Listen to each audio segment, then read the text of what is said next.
E aí, moçada, tudo certo?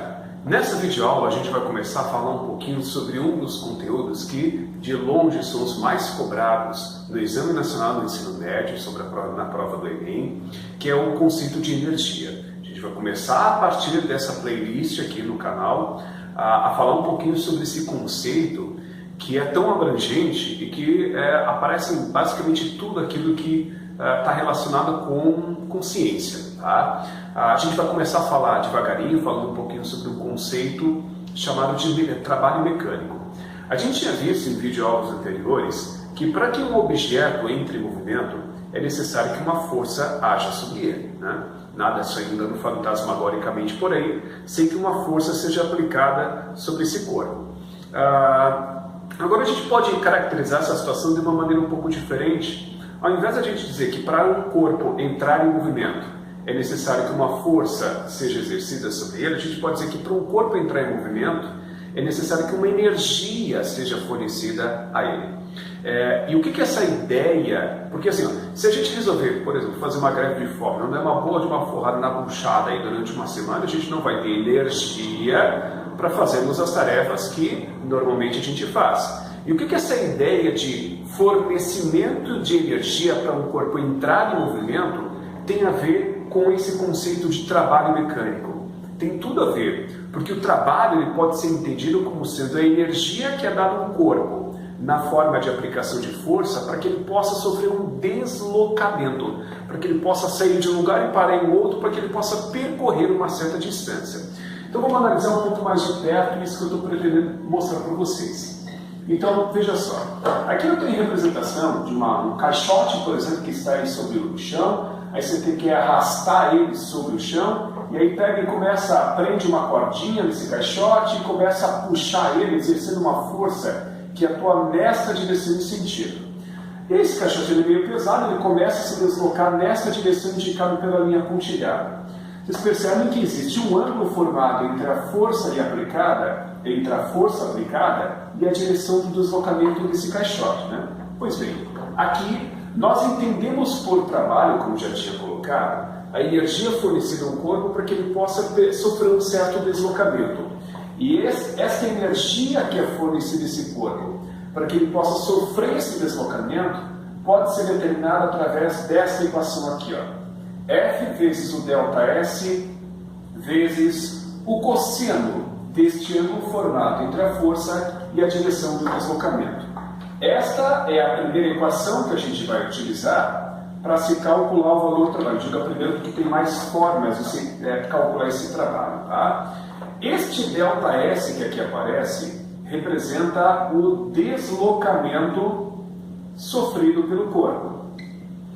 Este θ que aqui aparece representa o ângulo formado entre a força e a direção do deslocamento.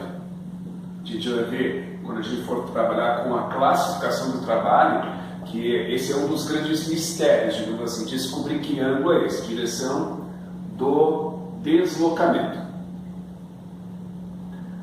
Pois bem, aqui eu acho que já deu para perceber que o trabalho está sendo aqui por mim representado pela letra W, mas cuidem, ele pode ser representado por essa outra letra grega, que eu não sei o nome, por essa outra letra aqui, que eu também não sei o nome, ou simplesmente pela letra T. Tá? São 4 símbolos diferentes que são usados para se representar a mesma coisa. Uma observação importante que a gente precisa fazer aqui é quanto às unidades de medida. Na verdade, eu não diria que é nem no plural, seria mais no singular, porque aqui, para se calcular trabalho através dessa equação, a gente só faz isso usando a notação, a unidade oficial. Porque a força oficialmente é expressa em Newton, e o deslocamento é expresso oficialmente em metro. Newton-metro seria a unidade oficial usada para se medir trabalho, só que ele costuma ser chamado de joule, que aqui a gente representa pela letra J. Essa aqui vai ser a unidade SI, né, Sistema Internacional, a unidade oficial usada para se calcular trabalho. Então, que fique bem claro, para descobrir o valor do trabalho, essa energia é dada ao corpo para que ele possa percorrer uma certa distância, a gente precisa de três coisas: o valor da força que está sendo aplicada, o deslocamento sofrido pelo corpo e o ângulo formado entre a força e a direção do deslocamento. Só que assim, ó, essa equação ela não pode ser utilizada em qualquer contexto. Essa equação ela só pode ser utilizada, ela só vale para calcular trabalho quando a força aplicada sobre o corpo é constante. Só vale para força constante. Tá, e se a força não for constante? Como é que a gente se vira para calcular o valor do trabalho nessas circunstâncias? Isso que a gente vai ver agora, então. A gente vai ver como é que a gente se vira para calcular trabalho de força variável. Então, vamos imaginar a seguinte hipotética situação. Imagine que você vai lá arrastar um sofá lá da sua casa, vai mudar a posição dos móveis na sua casa, você começa a arrastar o sofá, aí no primeiro momento você é tomado por uma injeção de ânimo, mas aí no meio do caminho você vai ficando meio cansado, meio desanimado, aí você vai aplicando uma força cada vez menor. Se a gente for representar graficamente isso, esse é o sinal da escola aqui do Marista de Chapecó. Se a gente fizer um esboço do gráfico da força em função do deslocamento, para essa situação que eu citei, a gente cria algo parecido com isso aqui, ó. A força no primeiro momento vai aumentando,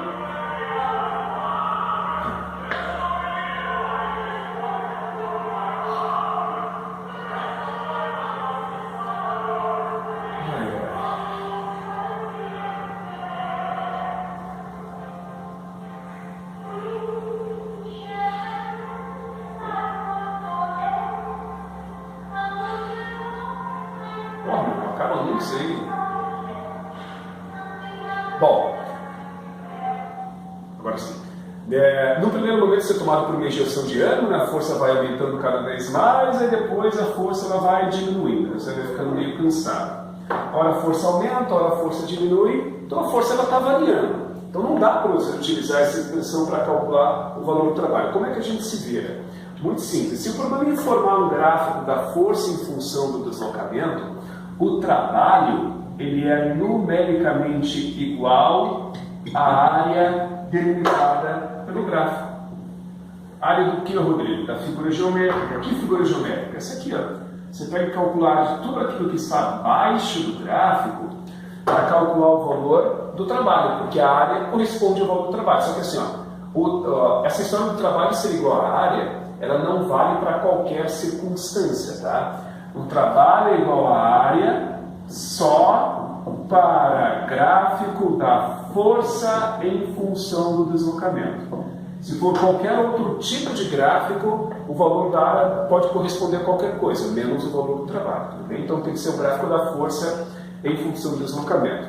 Então até agora, quanto ao cálculo do trabalho, como é que a gente faz? Acho que é bem tranquilo, né? Ou você calcula o trabalho através da área, quando tiver um gráfico, é claro, ou você calcula o trabalho usando aquela fórmula, quando você tiver o valor da força que está sendo aplicada, deslocamento e tudo mais. Agora a gente vai falar um pouquinho a respeito da classificação do trabalho. Porque funciona mais ou menos assim, ó. Nem sempre a aplicação de força ajuda o movimento, né?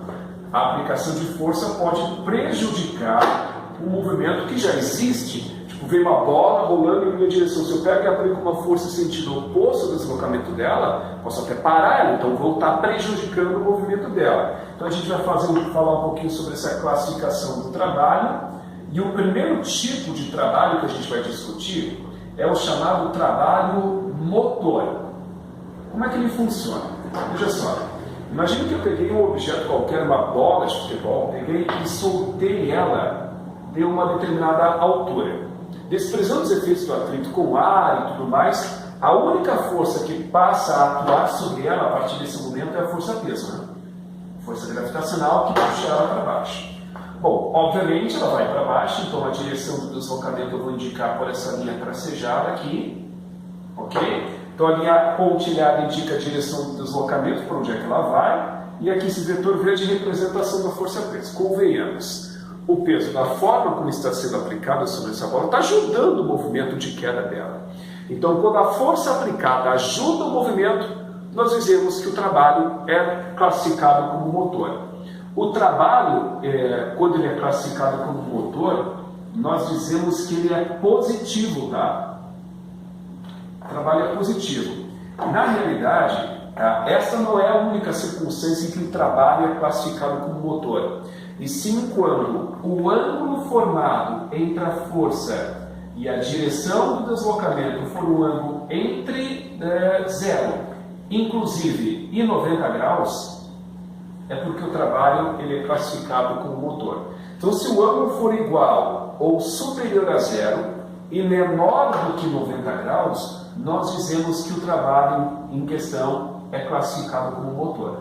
A força aplicada ajuda no deslocamento do corpo.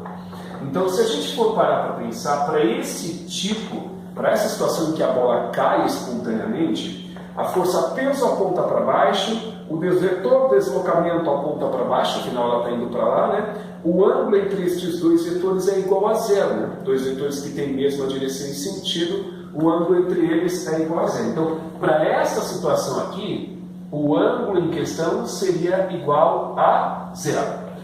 Agora imagine a seguinte situação. Imagine que eu pegue essa bola e atire ela para cima. Aí a gente vai ter uma situação um pouco diferente, porque o segundo tipo de trabalho que a gente vai ver agora é chamado de trabalho resistente, que está diretamente associado a essa ideia do corpo, por exemplo, subindo sob a ação da gravidade. Então, se você pega e atira essa bola de futebol para cima, essa bola ela se desloca nessa direção e sentido, né? Só que a força-peso, a força gravitacional, ela atua para baixo nessas condições.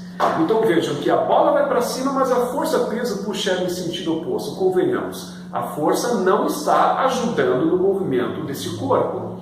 Desta maneira, nós dizemos que o trabalho é chamado de resistente, a força aplicada prejudica o movimento do corpo, e aí o trabalho em questão ele é tido como negativo.